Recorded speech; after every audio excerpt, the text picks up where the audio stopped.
the design of our friends and neighbors, South, Central, and Mesoamerica, plus the Caribbean. And that includes the countries of Mexico, Belize, Guatemala, El Salvador, Honduras, Costa Rica, Panama, Nicaragua, Antigua, Anguilla, Aruba, the Bahamas, Barbados, Bonaire, Cuba, Curacao, the Cayman Islands, Dominica, the Dominican Republic, Guadalupe, Grenada, Haiti, Martinique, Montserrat, Puerto Rico, the U.S. Virgin Islands, the British Virgin Islands, St. Kitts and Nevis, St. Bart's, St. Martin, St. Vincent and the Grenadines, Turks, and Caicos, many more islands in the Caribbean. And in Central America, maybe overlapping with Mesoamerica, we've got Guatemala, Belize, El Salvador, Honduras, Nicaragua, Costa Rica, Panama. And in South America, Argentina, Bolivia, Brazil, Chile, Colombia, Ecuador, Guyana, Paraguay, Peru, Suriname, Uruguay, Venezuela, French Guiana, the Falkland Islands, and the Sandwich Islands. These handprints are among the oldest works of art by humans in South America. They're from the Cueva de los Manos, located in Argentina, which is way down at the end of the southern peninsula. The art in the cave dates between 13,000 and 9,000 BCE. Here's some broad strokes to help us wrap our minds around the various historical periods in South and Central America. Of course, these are Europeanized names. The original people, the indigenous people in these territories, had names for their lands, their culture, and their people. Historians like to say that these were oral and visual cultures. Some Mesoamerican societies developed sophisticated systems of writing, as well as an advanced understanding of astronomy, which allowed for the development of accurate and complex calendar systems, including a 250-day sacred calendar and a 365-day agricultural calendar. As a result, cities like La Venta and Chichen Itza in Mesoamerica were aligned in relation to cardinal directions and had a sacred center. The fact that many of these cultural trademarks persisted for more than 2,000 years across civilizations as distinct as the Olmec, the Aztec, and the Maya demonstrate the strong cultural bond of Mesoamerican cultures. Mesoamericans did not exploit technological innovations such as the wheel, although they were used in toys and decorative objects. It did not develop metal tools or metalworking techniques until at least 900 CE. Instead, Mesoamerican artists are known for producing megalithic stone sculpture and extremely sharp weapons from obsidian, volcanic glass. Featherwork and stonework in basalt, turquoise, and jade dominated Mesoamerican artistic production, while exceptional textiles and metallurgy flourished farther south among the pre-Columbian Andean and Central American cultures, respectively. In an essay written for the Metropolitan Museum of Art, Helena Bernier says, "Art was often conceived within a dualistic context, produced for both human and divine audiences. The fundamental complementarity between life and death was a central component of the cosmology of many Andean societies, shaping ideologies and influencing social organizations. In states and empires of the first millennium, the power of rulers in the world of the living originated from the ancestors populating the world of the dead. Other opposing ideas, such as male and female, left and right, night and day, sun and moon, or mountain peaks and valleys, also defined religious beliefs and practices." And there are many examples of this dualism found in the art, not only of the Andes, but in all of South America. The most ancient civilization in Mesoamerica were the Olmecs. These are the direct ancestors of the Mayan people, who rediscovered and revered the massive stone ruins they left behind. The Olmecs were the first group in South America to build large stone pyramids and were skilled stoneworkers and sculptors. This colossal Olmec head is also known as El Rey, the King. It was found in San Lorenzo in the state of Veracruz, Mexico, and dates from about 1200 to 900 years BCE. It's almost 10 feet tall, or about twice as tall as a person. The Olmec people occupied Mesoamerica thousands of years before the Aztecs and are known as Mexico's mother culture. Works like this represent the classic period of ancient art in South America. Its realistic, highly polished, recognizable features are typical of the priceless jade masks that were uncovered and traded by Mayans and then eventually looted by European settlers, ending up in museums across the world. Evolutionary biologists and anthropologists have noticed and remarked on the similarity in features to Asiatic people, who were, after all, the first American explorers. Perhaps you've visited one of the massive temples left behind by the Olmec civilization. Teotihuacan itself was likely settled as early as 400 BC, but it was only around AD 100 that the metropolis with wide boulevards and monumental pyramids was built. In the 1300s, modern Aztecs rediscovered the site and named it the place where men become gods. Frustratingly little is known about the civilization that built it. This stone sculpture, known as the Disk of Death, was dug from the area directly in front of the famous Pyramid of the Sun, the third largest pyramid in the world, near the present-day Mexico City. The change from day to night was perceived by many Mesoamerican civilizations to be a cycle of the death and rebirth of the solar system. This mural, sometimes called the Great Goddess, or Tetitla, could represent either a ruler or a deity, wearing a headdress that features an owl bordered by a snake. The Great Goddess is sometimes known as the Spider Woman. This is one of many intensely colorful murals made with red pigment containing bits of mica which make it sparkle. It was likely created around 650. The Mayan culture followed the Olmecs in Mesoamerica and Central America. This is a small part of the city of Tikal, one of thousands of Mayan settlements across the Yucatan Peninsula. New discoveries have revealed a complex civilization with cities and quarries interconnected by raised highways, hidden for centuries beneath a dense canopy of jungle. Laser technology, known as LiDAR, assisted by satellites, digitally removes the forest canopy to reveal ancient ruins below, showing that cities such as Tikal were much larger than ground-based research had suggested.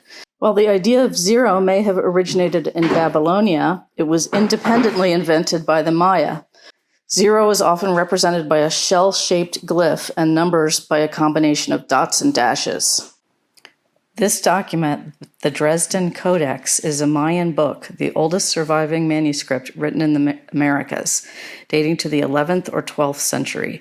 The Codex was rediscovered recently in the city of Dresden, Germany, hence the book's present name. There are about 16 known existing pre-contact codexes from Mexico. After the conquest, indigenous paper, especially bark paper, known as Amate, lost its value as a tribute item not only because the Spanish preferred European paper, but also because bark paper's connection to indigenous religion caused it to be banned. The justification for the banning of Amate was that it was used for magic and witchcraft. This was part of the Spaniards' efforts to mass convert the indigenous to Catholicism, which included the mass burning of codices containing most of the native history as well as cultural and natural knowledge.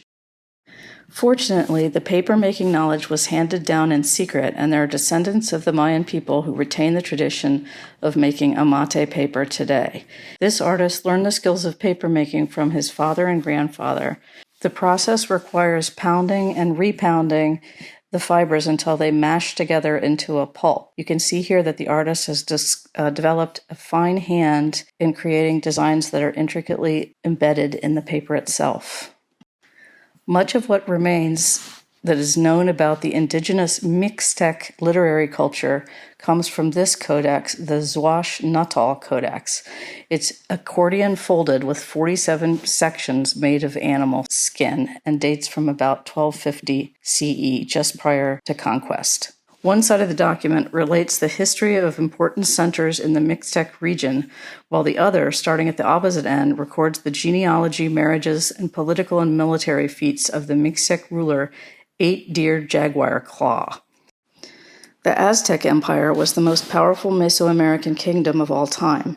It was a multi-ethnic, multilingual alliance that stretched for more than 80,000 square miles of current central and southern Mexico, from the Pacific Ocean to the Gulf Coast, and from central Mexico to the present-day Guatemala. 15 million people paid tribute to the emperor in Tenochtitlan, the capital city. This codex, known as the Codex Borgia, is an Aztec manuscript made during the late post-classic period, which stretched from about 1250 until about 1521. It features a page-by-page portrayal of the various divisions of the sacred 260-day calendar, including the division of the calendar into trisanyas, 20 months of 13 days, with a different god presiding over each trisanya. This is a high-resolution image of the feather headdress that probably belonged to the Aztec ruler Moctezuma II at the time of the first European contact, around 1500 CE. Made of rare iridescent feathers, leather, and gold, it would have shimmered and reflected light when in motion in dance. The object is so fragile it can't survive repatriation from its current location in a museum in Vienna back to Mexico. Skilled feather workers were highly prized artisans that lived in a special quarter of the capital city. The feathers in these objects also testify to long-distance trade of rare and luxury goods. The long green quetzal feathers would have come from as far away as Costa Rica to end up near Mexico City. Each male quetzal bird only has 2 or 3 of the long tail feathers. Allegedly, the featherwork crown belonged to Moctezuma II, ruler of Tenochtitlan, one of the establishing members of the Triple Alliance, the Aztec Empire. During his rule, indigenous civilizations of Mesoamerica encountered Spanish conquistadors for the first time, and he became the first Aztec ruler killed by them. This manuscript is part of the Yaxchilan Codex, written on Amate. It is an 8-sheet document written as part of a legal testimony against the first audiencia in Mexico of 1530. This document mentions details such as the price, 21 small gold ingots paid for a horse, whose name, incidentally, was Rabbit, and 27,000 pieces of cloth paid for 600 men that were outfitted for war. Another precious luxury item, this is the funeral mask of the Mayan king Pakal, who was the most powerful person in the entire Americas during his reign that lasted for 68 years. The temple where this king's tomb was found is another one of the monumental stone pyramids in the Mesoamerican Yucatan Peninsula. On the carved stone lintels that framed the doorway of the temple, we can still interpret the pictogram-like square characters that are sprinkled throughout the images and link them all into a narrative.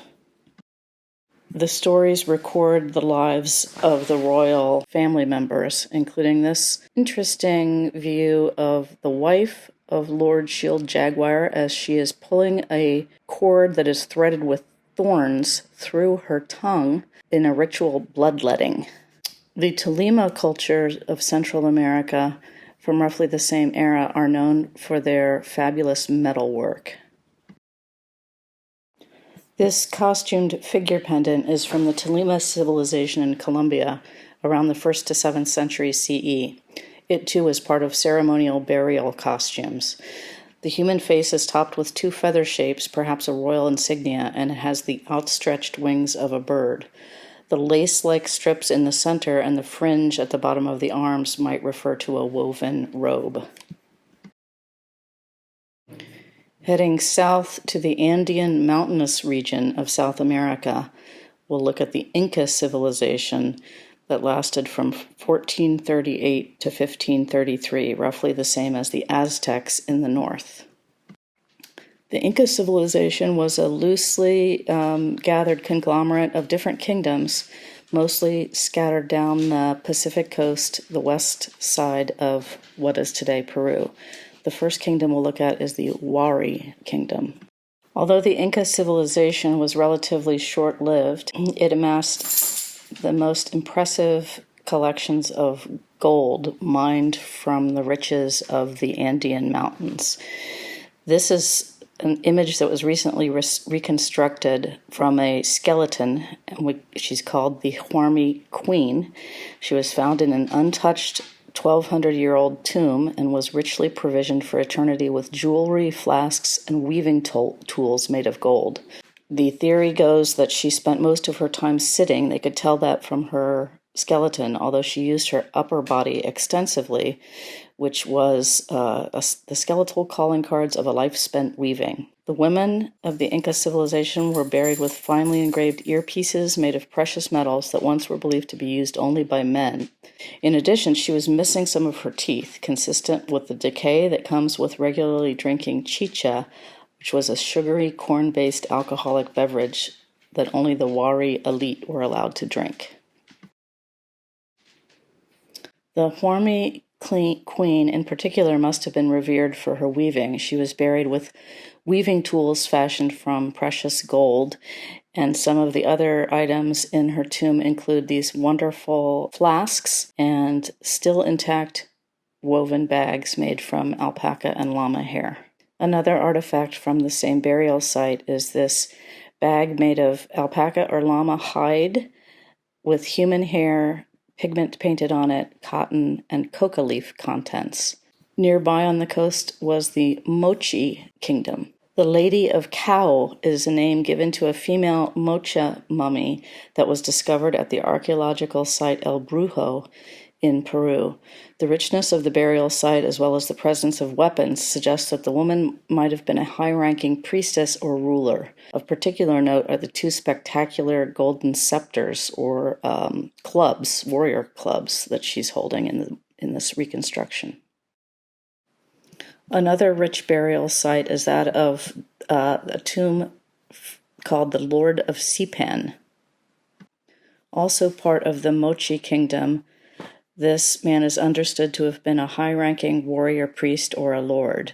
Half god and half man, he was very likely the boss of the Lambayeque Valley. Mosaic ear ornaments also were buried with the same body. Another example of duality in Incan artifacts is this image of two catfish face to face with their catfish whiskers and their serpentine bodies. Some of the most mysterious ancient artworks in the world. These are definitely on my bucket list. The Nazca lines are in southern Peru. They're a group of pre-Columbian geoglyphs etched into desert sands in a massive scale. They cover an area of nearly 1,000 square kilometers, and there are about 300 different figures, including animals and plants, as well as a number of seemingly abstract straight lines. Maria Reich was devoted to the Nazca lines, so much so that she was known as the Lady of the Lines. She was a German mathematician and archaeologist who spent her last 25 years living in the Hotel Nazca in a small city near the lines. She was not only interested in studying the sources and the meaning of the lines, but she also kept them neatly swept. They were created by scraping red rock from the underlying pale white sandy soil. And there's Maria standing on her ladder so she could see the designs. This feline carving is the latest discovery among the group of drawings in the Nazca Desert. They were all created around 2,000 years ago. And according to Peru's Minister of Culture, this cat etching dates to about 200 BCE, making it the oldest known geoglyph unearthed at Nazca. And the last culture we're going to zip through and talk about is the Taino and Island Carib cultures. The Tainos and Caribs are the indigenous people who were unfortunately at the front edge of European contact. Although many histories describe the Taino as being completely wiped out by disease and genocide, it's now clear that their descendants still survive throughout the Caribbean islands. The Taino were a hunter, fisher, gatherer culture who may have inhabited Puerto Rico and other outlying islands as early as 5000 BCE. Carved and painted pictographic symbols and carved ritual objects have been found in caves and remote areas of the mountains among all the different islands. The Taino aesthetic is a wonderful mix of environmental and spiritual elements. Literally all ritual art was considered living, imbued with spiritual beings who shared their wisdom during altered states of consciousness. The prehistory of Jamaica saw 3 separate waves of colonization by Amerindian peoples. This small stone sculpture dates from the Saladoid era and was buried in the ground, probably as a fertility object. This imposing Taino sculpture stands in a rigid frontal pose of hallucinogenic possession, signaled by the grimacing teeth and the tears streaming down the cheeks. The clash of cultures when Europeans arrive is exemplified by this tale. Supposedly, a priest showed a statue of the Virgin Mary to an indigenous Taino in Hispaniola, who took it, urinated on it, and buried it in the ground and was promptly killed. For the Taino, however, the venerated image could fertilize the ground, just like one of these icons called zimi, which were sculptures of wood, stone, or clay that sheltered deities or ancestral beings. One surviving zimi, shown here, hints at the ways different cultures and visual systems converged during the early colonial era. Its mix of African rhinoceros horn, European glass beads, and gold and vegetable fiber demonstrates the different cultures, artistic practices, and materials that all merged together in Hispaniola. Hammocks are still also made in the Taino fashion on the islands, proving that the Tainos survived for many years after the Spanish had left. Taino words that we use today include tobacco, canoe, hammock, barbecue, and hurricane. Brings us, unfortunately, to the moment of contact. Oh, crap. We can't talk about what happened to the indigenous people of the West Indies without discussing the Papal Bulls of Discovery, a doctrine in the 15th century that granted Catholic explorers full authority to convert, subjugate, remediate, and forcefully remove any indigenous peoples from their land. If they refused, they were authorized to enslave and kill them as a way to save their souls. It was the belief that those who embraced Christianity were more human or superior beings than those who didn't, and thus incapable of having their own legal, economic, or political institutions to govern themselves. This belief provided a foundation in which imperial laws were established, rationalizing and legitimizing imperial assumption of power over indigenous lands and resources. Indigenous, as well as other systems of knowledge, were dismissed. Instead, Western systems of knowledge were positioned as superior and triumphing over all others. The intent of the doctrine of discovery provided a framework for Christian explorers in the name of their king or queen to lay claim to territories uninhabited by Christians. If the lands were vacant, then they could be defined as discovered and sovereignty was claimed. In an 1823 Supreme Court case, the doctrine of discovery became part of U.S. federal law and was used to dispossess Native peoples in the United States of their land. In a unanimous decision, Chief Justice John Marshall wrote that the principle of discovery gave European nations an absolute right to New World lands and Native peoples certain rights of occupancy. We study the doctrine of discovery to listen to voices that have been silenced and disregarded for centuries. These voices tell a frequently overlooked story about the origins of the United States and the South American countries. In 1552, Bartolomé de las Casas wrote a document called A Short Account of the Devastation of the Indies. In it, he says, "They attacked the towns and spared neither the children nor the aged nor pregnant women nor women in childbed, not only stabbing them and dismembering them, but cutting them to pieces as if dealing with sheep in the slaughterhouse." The Spanish didn't just conquer and kill the Maya people. Their goal was to systematically eliminate the native culture. They almost succeeded. Colonial authorities raided libraries in Mexico and Central America and burned any books they could find, leaving only a handful that happened to be smuggled out of the country beforehand. Native people were treated like property, and anyone caught practicing the old religions or languages were subject to painful executions. The European explorers came to make a fortune and take it back home to Spain while never having the intention to stay and create a new life. They had 3 goals for exploration: conquer, convert, and become rich. From 50 million people on indigenous lands in 1492 to only 8 million in 1650, contact with Europeans decimated the population of South America. Gradually, the Europeans shifted from conquering and the looting of gold and resources to a slow form of colonization. The Portuguese conqueror Pedro Álvares Cabral colonized Brazil, while others tried to settle the eastern coasts of present-day Canada and of the River Plate. During this time, the Portuguese gradually switched from an initial plan of establishing trading posts. They imported millions of slaves to run plantations. The Portuguese and Spanish royal governments expected to rule these settlements and collect at least 20% of all treasure found, called the Quinto Real, in addition to collecting all the taxes they could. By the late 16th century, silver from the Americas accounted for 1/5 of Spain's total budget. In the 16th century, perhaps 240,000 Europeans entered ports in the Americas. This fanciful illustration depicts a mountain called the Mountain of Gold in Potosi, Bolivia.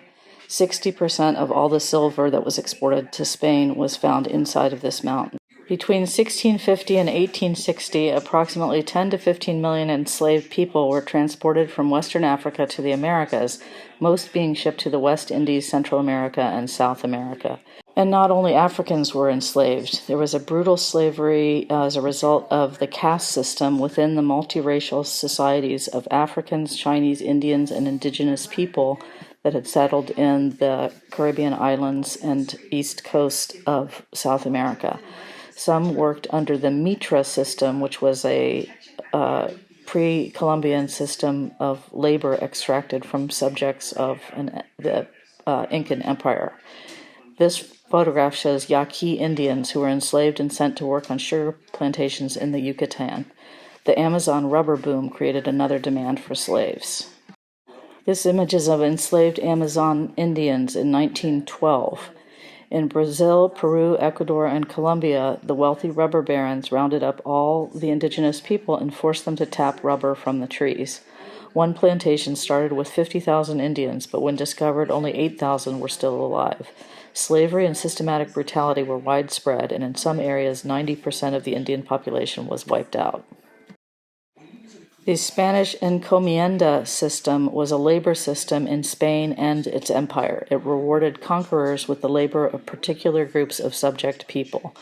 Over 70% of slaves in Latin America worked on sugarcane plantations due to the importance of this crop to economies there at the time.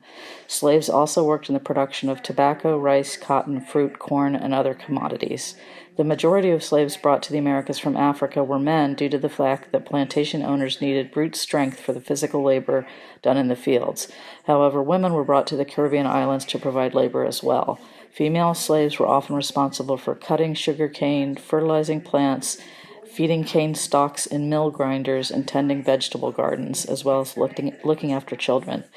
Men cut cane and worked in the mills, and also worked as carpenters, blacksmiths, and drivers. In some cases, they were even part of the plantation's militia. As European and indigenous cultures met and clashed, artistic influences flowed in both directions. In the decades after European contact, an increasing number of indigenous artists undertook fresco painting. Inside the cloisters of churches, the plaster walls were painted primarily in black, apparently in imitation of the Renaissance-style woodcuts and engravings that the friars had taken with them from Europe, and then covered with colorful images that were influenced by indigenous and European styles. A number of original maps done by indigenous people exist that were a response to a questionnaire sent to the Americas by the Spanish crown in 1577 requesting information about the demographics and terrain of the colonized territories. In the south and center of Mexico, the tradition of map making was already established. Many of the maps were made by elites. If you were a noble person or highly educated, you knew how to draw and paint. This map by an unknown indigenous artist is titled Tezcatlipoca. The Spanish spaces of power in it, the Catholic churches, depicted by cross-topped facades, are surrounded by local flora like cacti and succulents. Footpaths lead to symbols taken from indigenous art and vocabularies, indicating these communities' centers of power. In Ixmiquilpan, northeast of Mexico City, the parish church exists that was built for resident Otomi Indians, presents a dramatic mural cycle. It's representative of the 1600s spiritual conquest and blending of native religious beliefs with European Catholicism. Along the walls, intense battle scenes between humans and supernatural creatures are woven between gigantic plants and vine tendrils. Although painted by native artists for the Catholic friars, these battles may have embodied the perennial Christian struggle between good and evil, between damnation and salvation. The largely pre-Hispanic imagery indicates that the murals were intended primarily for a native audience and include figures like this wonderfully costumed jaguar warrior. Numerous churches built during the early colonial period were similar to their Baroque and Romanesque cousins in Europe. European artists, muralists, and stonemasons were persuaded to come build some of these truly magnificent churches in the New World. This one in the colonial town of Merida on the Yucatan Peninsula bears the arms of the King of Spain. Fantastic European-style churches scattered through the countryside of South America, including this much simpler classical church facade on the left and another Baroque example with beautiful pattern imagery above the door on the right. I'm no expert on churches, but if I was, I'd go to South America. But the question is, are they worth all of those lives? Not only frescoes, but also works on canvas and wood were influenced by the merger of cultures between European and indigenous people. This image of Santa Rosa de Lima, who is the first person canonized from the Western Hemisphere, was made by Angelino Medoro, who practiced art in what is now Peru and Colombia, and used a Michelangelesque version of the school of Mannerism. This portrait was painted in 1617. Another fascinating subgenre during the Spanish Empire era are statue paintings. They were sometimes done of Spanish statues and are imbued with sacred meaning. They have a meticulous treatment of lavish dresses, mantles, jewels, and crowns that adorned sculpted images of saints and the Virgin Mary, with illusionistic effects that simulate the presence of the dress statue itself. The painters may have been of indigenous, European, or mixed descent. Each statue and painting seems to try to outdo all the others in richness of fabric and realism of painted effect. This outfit, lined with pink silk and topped with ostrich plumes, would rival any portrait of a Spanish lady. Following the Spanish conquest of the Incan Empire, a group of Spanish religious artists were sent to Cusco, Peru, to aid in the conversion of the Inca people to Catholicism. This group of artists began a school teaching Quechua and Mestizo people to draw and use oil paints according to European styles. An example of a crowned nun here is shown combining traditional Mesoamerican flower art with Christian iconography.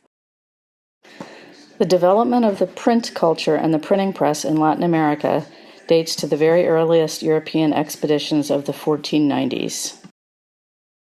With conquest came two principal movements in the history of printing. First, European, primarily Spanish, sailors, conquistadors, missionaries, travelers, merchants, and functionaries brought European books into Latin America. Secondly, printing presses were established in Mexico City in 1539 and in Lima, Peru in 1585, followed later by presses in cities like Puebla. In many parts of Latin America, printing presses were not established until later in the 17th and 18th centuries. As a result, the overwhelming majority of American prints came from Mexico and Peru. Religious broadsides like this were distributed as part of the Spanish effort to spread Catholicism throughout the territory. They became important vehicles for the promotion of religious devotions, but also for the propagation of political propaganda and the transmission of news and scientific knowledge. The print served as an indulgence certificate. Lay people could purchase a print to receive a blessing or a pardon for sins.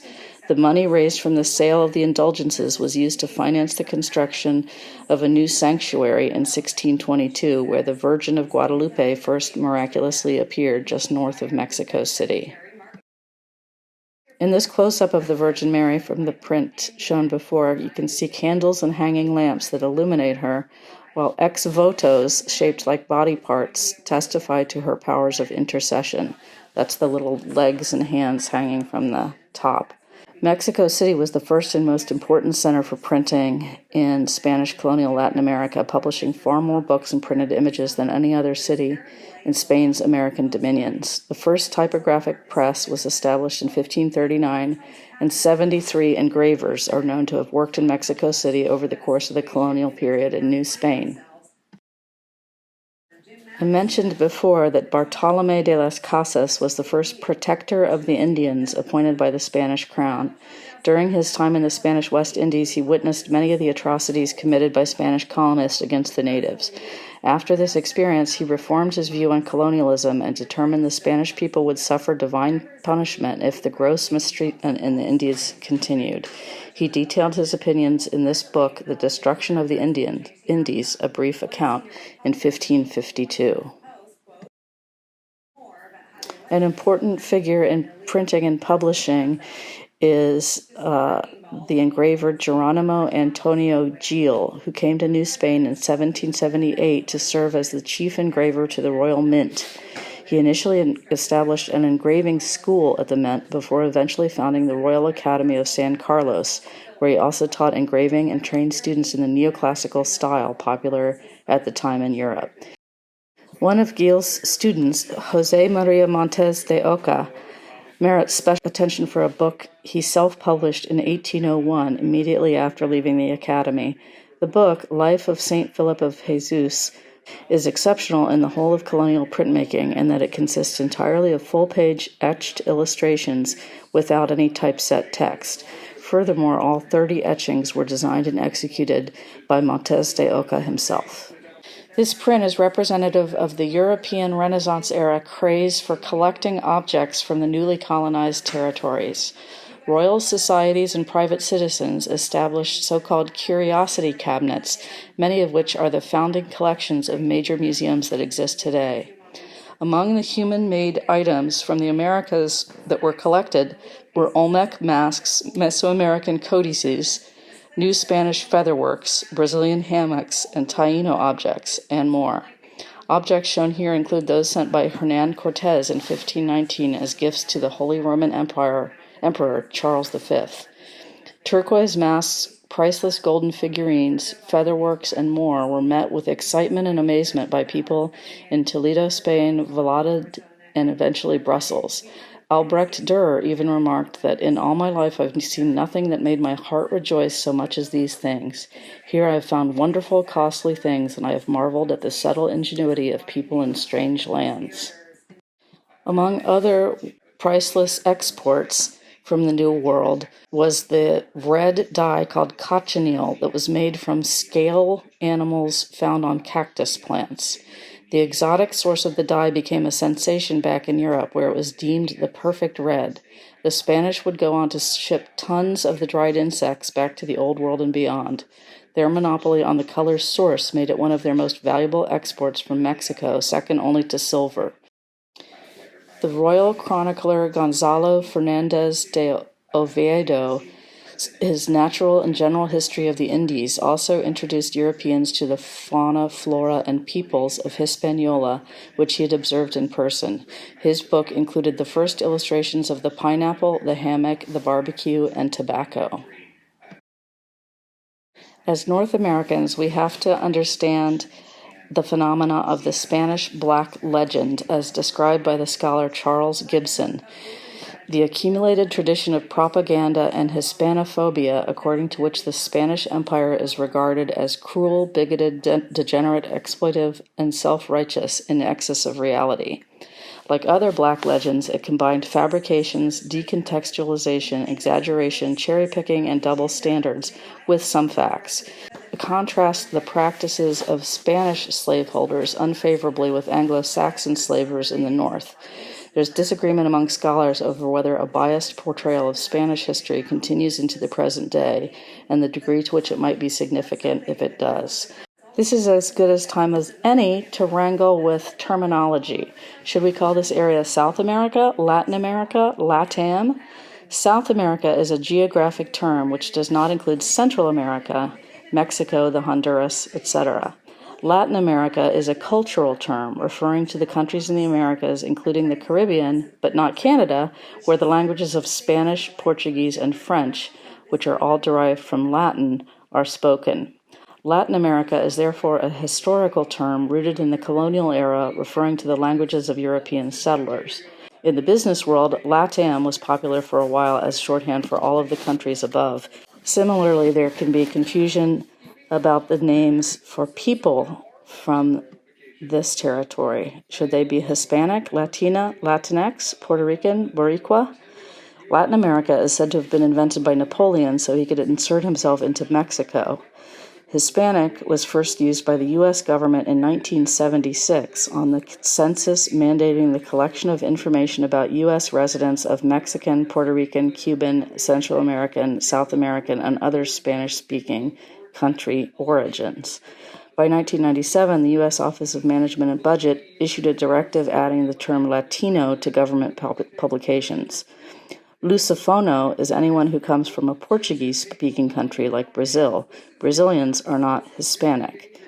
In Dutch and English Caribbean islands, the colonial languages are derived from Germanic, so Latino also does not apply. Use of Latinx, a gender-neutral term, rose substantially for the first time in June of 2016 following the Pulse nightclub shooting in Orlando, Florida. Country of origin labels such as Mexican, Cuban, or Ecuadorian are generally preferred to these pan-ethnic terms among the population they're meant to describe. Some cultures have other words to describe themselves. For example, Boricua was the name Puerto Rico's indigenous Indians, the Taino, gave to their island. Hence, yo soy Boricua is a term of pride, and I may be mispronouncing that.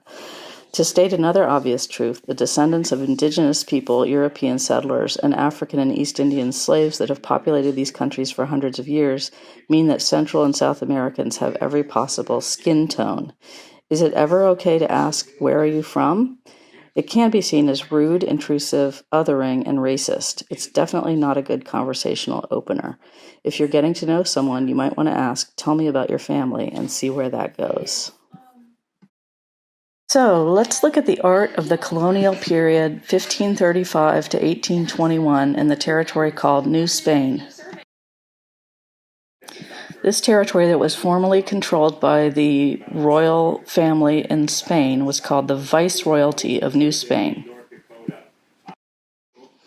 In this period of colonial rule in New Spain, the painter Joaquin Gutierrez painted Rococo portraits of colonial aristocrats and public figures. The Rococo style in Colombia was distinguished by the use of numerous decorative details and the accuracy with which it details the clothing of the models. In his workshop, many other painters of the time were trained. This portrait of a young woman of color presenting an orange blossom in her right hand was painted with oil on canvas in the second half of the 1700s. She's dressed in rich blue silk with sumptuous lace details and wears fine silver and pearl jewelry. She holds our gaze with confidence and grace. Over time, both the subject and the artist's identities have been forgotten. The portrait is assumed to have been painted by an artist born and raised in Europe, or trained in Europe, likely a white man. A signature reads J. Schul. Her show of wealth make it more likely that she and her family were never enslaved and lived as free, wealthy members of society wherever this was painted, perhaps in Jamaica or Haiti. Eventually, several expeditions were funded from Spain to explore this new territory and all of the natural resources in it, from plants to animals to people. José Celestino Mutis was a Spanish priest, botanist, geographer, mathematician, doctor, and professor. On 3 occasions, he proposed a botanical expedition to New Granada, which is basically the territory of Colombia today, where he finally had arrived in order to serve as the viceroy's doctor. The Royal Botanical Expedition to New Granada was finally approved by King Charles III of Spain and was headed by Mutis. The team was charged with exploring and documenting the natural history of present-day Colombia, Ecuador, Panama, Venezuela, Peru, and northern Brazil and western Guyana. Altogether, Mutis continued to lead expeditions for over 25 years, during which they explored some 8,000 square kilometers. All plates, maps, correspondence, notes, and manuscripts, and a collection of more than 24,000 dried plants, 5,000 drawings of plants by his pupils, and a collection of wood, shells, resins, minerals, and skins were sent to Spain and ended up at the Royal Botanical Garden of Madrid. Several different artists worked on the official botanical paintings of the various expeditions. These beautiful watercolors are probably the expedition's artist and butler, Salvador Rizo. These insects were documented on the Malaspina expedition of 1789. This is an example of the recording of a new species of mammal, the Verspatilio bat. This little fish from the Amazon was drawn and written about by Juan de Castel Carabito on an expedition to the Orinoco River in 1789. This early book about the plants and animals of the West Indies was printed in 1580 and introduced Europeans to a new plant called tobacco. The Real Cedula de Gracias, Royal Decree of Graces, was approved by King Ferdinand VII of Spain in 1815. The decree's main purpose was to promote foreign colonization and foreign trade on the island of Puerto Rico. To promote colonization, Spanish settlers were given 170 acres of land for free and with no taxes. This is one of 3 so-called slave Bibles known to exist. Printed in London in 1807, the Slave Bible excludes 90% of the Hebrew Bible and 50% of the New Testament. They thought that certain sections, such as Exodus, the Book of Psalms, and the Book of Revelation, could instill in slaves a dangerous hope for freedom and dreams of equality. The development of print culture and the printing press in Latin America date to the very earliest European expeditions of the 1490s. This is the earliest known book printed in Jamaica to survive in the Western Hemisphere, making it also one of the earliest known examples of Caribbean printing. This is the first printed vocabulary of an indigenous language and the first dictionary to be published in the New World. Printed in 1555, it gave translation from Spanish into Nahuatl, the native language of Mexico. The Archbishop of Mexico City, Juan de Zumarraga, had the first printing press in the Americas, brought from Europe in 1539. The press was set up in the Casa de las Campanas, House of the Bells, by the Seville-based publisher Juan Kronberger, with the Italian printer Juan Pablos of Brescia, who worked there for living expenses for 10 years. Jacobo Kronberger was a native of the printing center of Nuremberg, Germany, who had arrived in Seville, Spain, as an ambitious young businessman.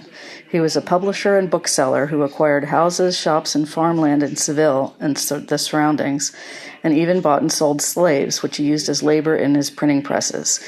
He delivered the fully equipped press equipment to Mexico and funded the enterprise there.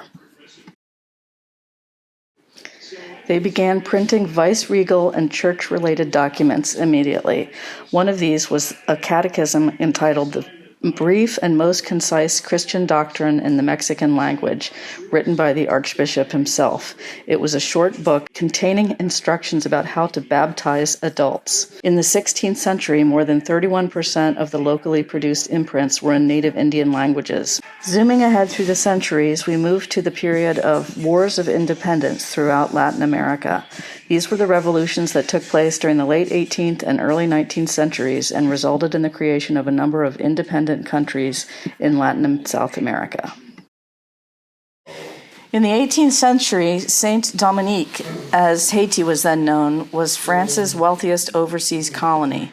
Slaves initiated a rebellion in 1791, and by 1803 they had succeeded in ending not just slavery, but French control over the colony. At the time of the French Revolution, there were 5 distinct groups of people in the colony. The wealthy white planters and petits blancs, white merchants and artisans, together numbered about 40,000 people. The free black or mixed race people, some who were wealthier than the petits blancs, the enslaved population, and runaway slaves, called maroons, together totaled about 500,000 people, outnumbering the whites 10 to 1. In 1791, a rebellion against the planters was led by the former slave Toussaint Louverture. They ultimately succeeded in freeing not only Saint Dominique, but the neighboring island, the Dominican Republic. On the first day of 1804, Haiti was recognized as the first black republic in the world and the second nation in the Western Hemisphere after the United States to win independence from a European power. This masterpiece of the Palace Sans Souci was created in 1818 by the Haitian artist Numa de Roche. As early as 1807, Henri Christophe, one of Haiti's founding fathers, encouraged the development of the arts in the newly independent republic. Christophe, who crowned himself King Henry I in 1811, had a high regard for culture and a passion to make Haitians the most civilized, educated, and creative people on earth. In 1816, President Alexandre Pétion helped French artists establish an art school in Port-au-Prince, Haiti. Pedro José Figueira was born in Colombia, formerly trained in painting there, and founded his own painting workshop where he had numerous disciples. Across the continent, the exploits of the struggle for independence, such as battles and political confrontations, were replacing the primacy of religious themes in public art. In 1807, Napoleon I invaded Portugal. The Portuguese Prince Regent, Dom João, decided to take refuge in Brazil, making it the only colony to serve as the seat of government for its mother country.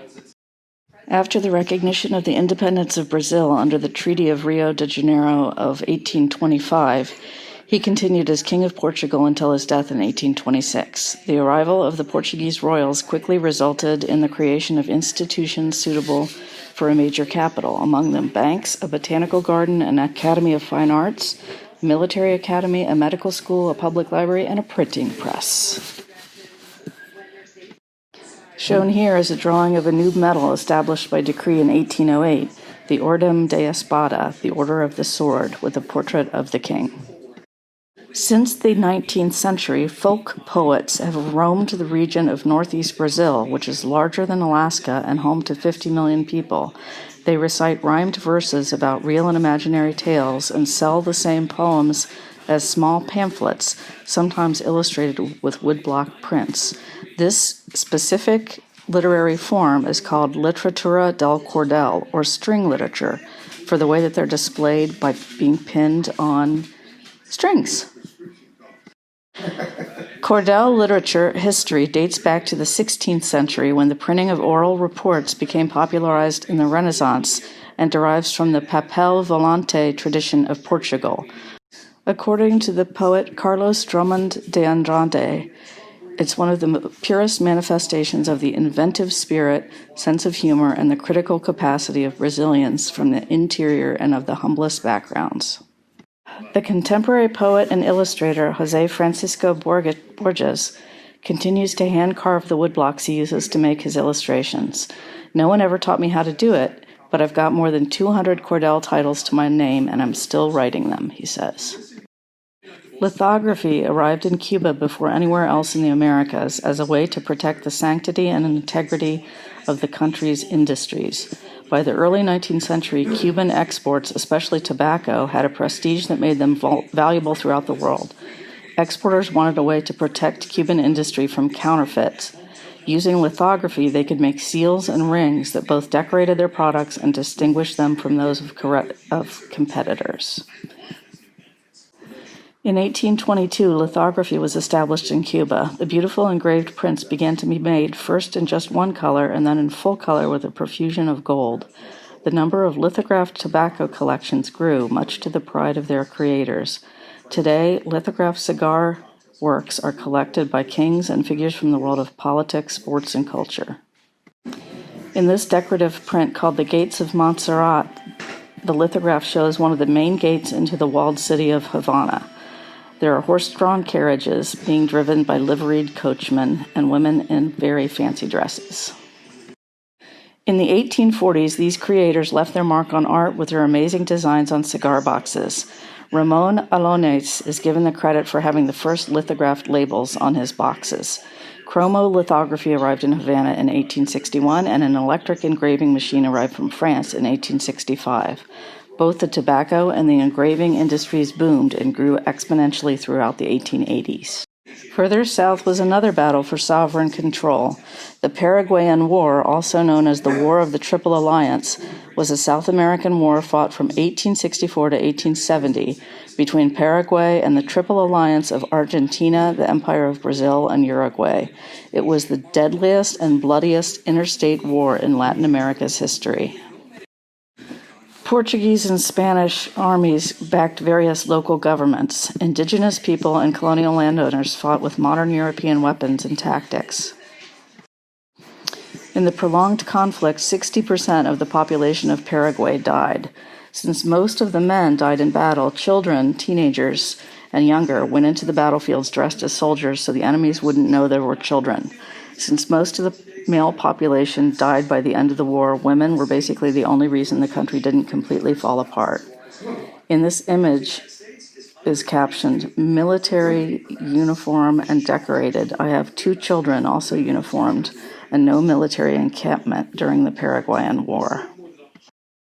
The 20th century in Latin America was marked by nationalistic isolation, totalitarian dictatorships, guerrilla insurgencies, and the spirit of revolution.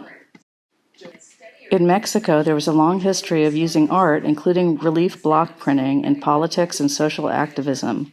The Taller de Gráfica Popular, Popular Graphic Arts Workshop, is a Mexican collection of printmaking artists founded in 1937 and primarily concerned with using art to advance revolutionary social causes. Here the founder, Leopoldo Mendez, is shown supervising the pulling of a large print. Mendez's Rio Escondido portfolio from 1948 includes 10 linocuts made expressly for the title sequence of a film by Emilio Fernandez. Working from the script, Mendez created powerful images that embody the political and moral messages of Fernandez's patriotic melodrama. The prints live somewhere between political posters and political cartoons. Their radical critiques of power have put some of the artists in physical danger from time to time. There was some collaboration between the TGP and the artists of the New Deal era Works Progress Administration.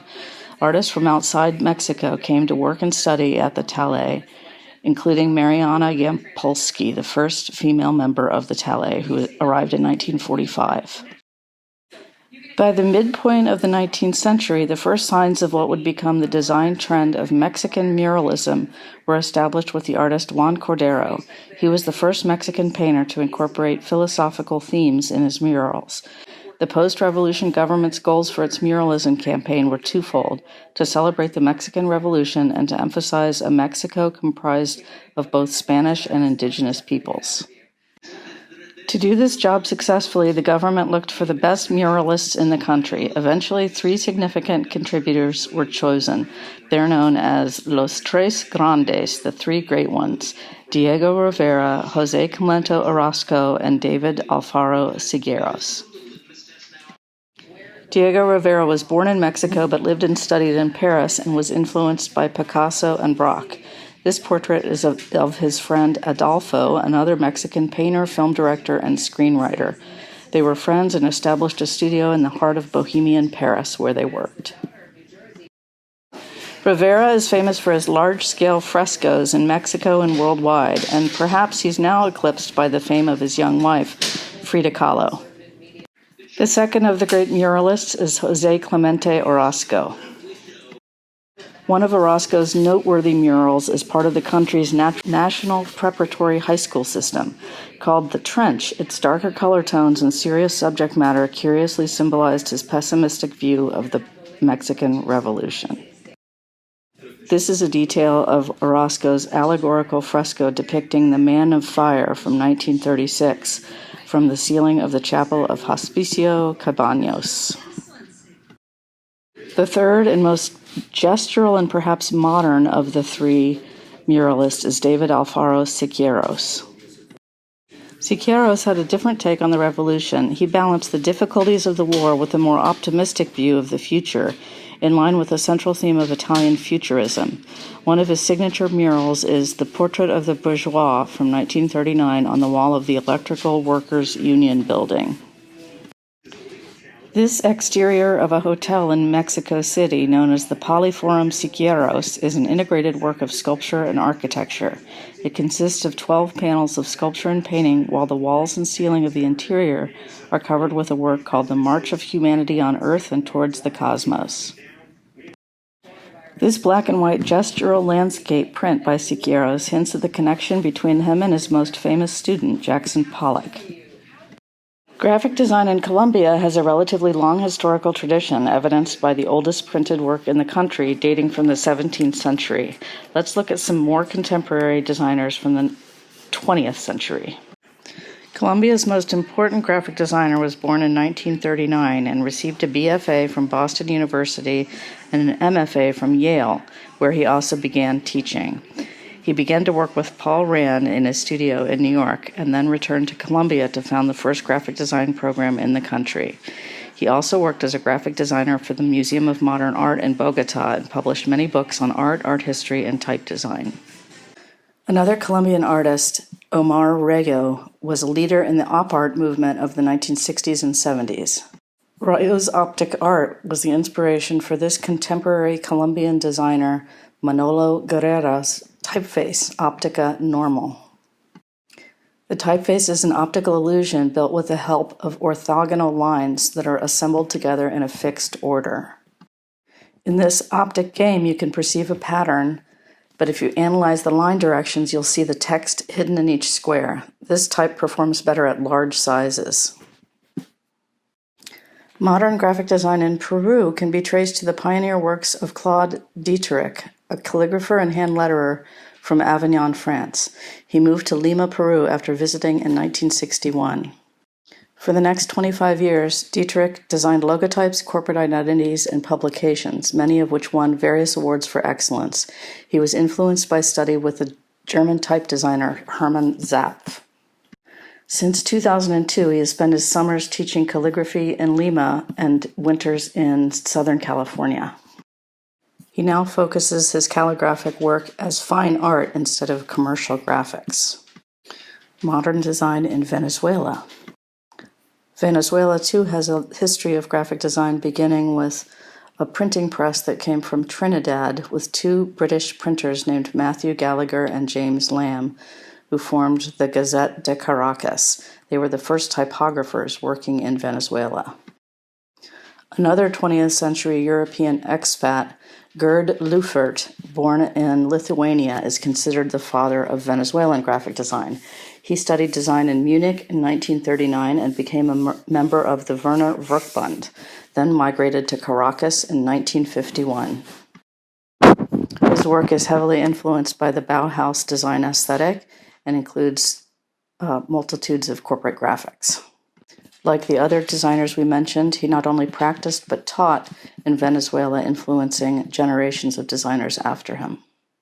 His clean, reduced forms are the essence of modernism.